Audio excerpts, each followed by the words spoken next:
চলো আজকে বানিয়ে ফেলি আলুর দম আর রাধা বল্লভী। আলুর দম বানানোর জন্য দিয়ে দিলাম তেজপাতা আর পাঁচফোড়ন। এবার অনেকক্ষণ একটু ভালো করে এটা একটু ফ্রাই করে নেব। তারপরে দেখো এরকম করতে করতে কিছুক্ষণ বেশ নাড়াতে থাকবো। এবার আমি দিয়ে দেব পেঁয়াজ আর লঙ্কাটা, এটাও অনেকক্ষণ ধরে ফ্রাই করব। তো এদিকে আমি ভাজতে থাকি আর ভাজতেই থাকি। তো দেখো এরকম করে ভাজবো, একটু তেলটা বেশি দেবো, কেন কি আলুর দম হবে তো ধরো, নাহলে বারবার কাঁচা তেল অ্যাড করতে হবে। তার ভিতরে দিয়ে দিলাম হলুদ, চিনি, লবণ আর গুঁড়ো লঙ্কা, একটু কালারের জন্য, ঝালের জন্য না। তো এরকম বাটি এরকম করে তারপরে দিয়ে দিলাম আমি আদা রসুনের একটু পেস্ট, তার ভিতরে একটু শুকনো লঙ্কা ছিল, আর দিয়ে দিলাম টমেটো পিউরি। তো এরকম করে একটু কষা হয়ে যায়, দেখো তেল ছাড়তে লেগে গেছে। এরকম তেল যেই ছাড়তে লেগে যাবে আর একবার ভালো করে কষিয়ে নেব। এই দেখো, জানো জিনিসটা ঘন হয়ে যায়।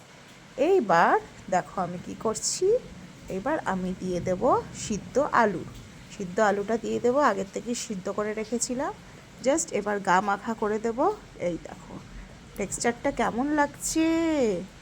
আর আলুটা আমার ছেলে কিন্তু ছাড়িয়ে দিয়েছিল, ওই জন্য আমার অনেকটা কাজ এগিয়ে গেছিলো, অনেকটা টাইম লেগেছে কিন্তু ছাড়িয়ে দিয়েছিল। এই যে শেষ প্রাতে চলে এসেছি, একদম রেডি। অতটা গা কষা করলেও তো হবে না, লাস্টে দিয়ে দিলাম একটু জিরে গুঁড়ো। তো এবার এটা নামিয়ে দেবো। তো এরপরে চলে যাব এর সাথে যেটা খাবো, রাধা বল্লভী সবার আগে করতে হবে পুর। তার জন্য আমি দিলাম জোয়ান আর কালো জিরে, তার সাথে আমি দিয়ে দিলাম একটু হিং ফোড়ন। এবার অনেকটা সর্ষের তেল দিতে হয়েছে, কেন কি এই যে ব্যাটারটা আছে, এই ব্যাটারটার ভিতরে আছে কলাইয়ের ডাল, লবণ, আদা, লঙ্কা, আর তার সাথে আরও দু একটা জিনিস মশলাপাতি আছে, ওইগুলো সব মিক্স করে বেটে নিয়েছিলাম। এবার এটাকে পুরো শুকনো করে নেব, একদম ড্রাই করে নেব। একদম দেখতে পাচ্ছ ড্রাইনেসটা, এরকম করে ড্রাই করে একটা পুর বানিয়ে নেব। এই দেখো দিয়ে এবার ময়দাটা মেখে নেব। এই যে এখানে নিয়ে নিয়েছি আটা আর ময়দা, আর এইগুলো দিয়ে দেবো, যার জন্য একটু দেখতেও ভালো লাগবে, টেস্টটাও ভালো আসবে। তো ওখানে দিলাম জোয়ান, আবার লবণ দিয়ে এবার এগুলো মেখে নেব। আর কালো জিরে তো দিয়েইছি, একটু দেখতে ভালো লাগবে। চলো এবার মেখে নিয়ে এরকম করে লিচি করে নিলাম। আর এই দেখো এটা হলো আসল ম্যাজিক, যেটা এর ভিতরে ঢুকবে, নাড়ু। তো এই দেখো এরকম করে একটা একটা করে নেব। এই দেখো দেখেছো, এই যে এইভাবে আস্তে আস্তে আস্তে আস্তে গোল করে পেঁচাবো, দিয়ে চেপটে দেবো আর একটু গোল করে দেবো, দিয়ে এই হয়ে গেল আমার রেডি। এই দেখো এরকম সবগুলো বানিয়ে নিয়েছি।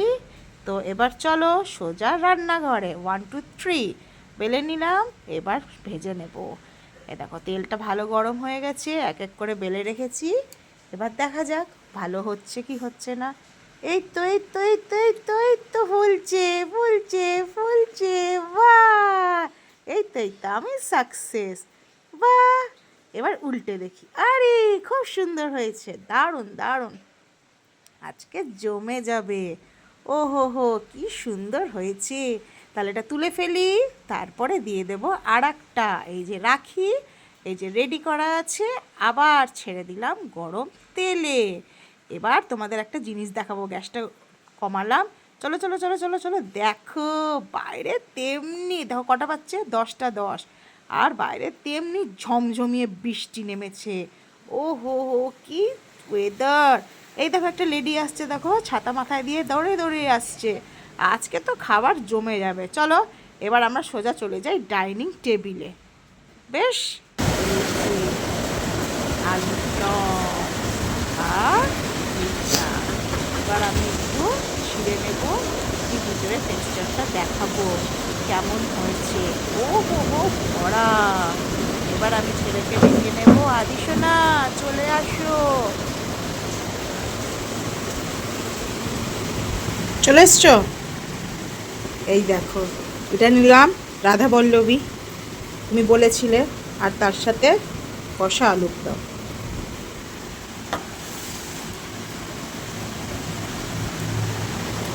আর বাইরে পড়ছে বৃষ্টি, তাই তো, বাইরে পড়ছে বৃষ্টি। কিছু বলতে পারছো না? পারবে? তাহলে বলো। হ্যাঁ, দারুণ। দারুণ। 100-এ কত দেবে? 100-এ? হ্যাঁ, 100-এ ইনফিনিট।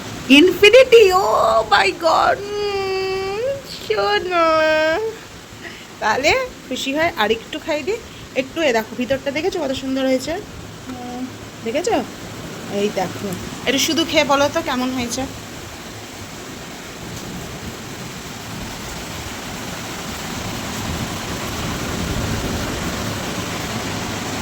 দারুণ। এইটা ভালো হয়েছে না এটা ভালো হয়েছে? দুটোই। দুটোই। ওকে, থ্যাংক ইউ। তাহলে বাইরে বৃষ্টি পড়ছে আর বাড়িতে গরম গরম রাধা বল্লভীর সাথে কষা আলুর দম জমে গেছে তো। তুমি যেটা বলেছিলে আমি সেটা করেছি। তাহলে তুমি একটু ভালো করে পড়াশোনা করবে, তাহলেই হবে। আমার কথাটা তুমি শুনবে, তোমার কথাটা আমি শুনবো। ঠিক আছে? তাহলে এবার নিজে নিজে খাও, খাও।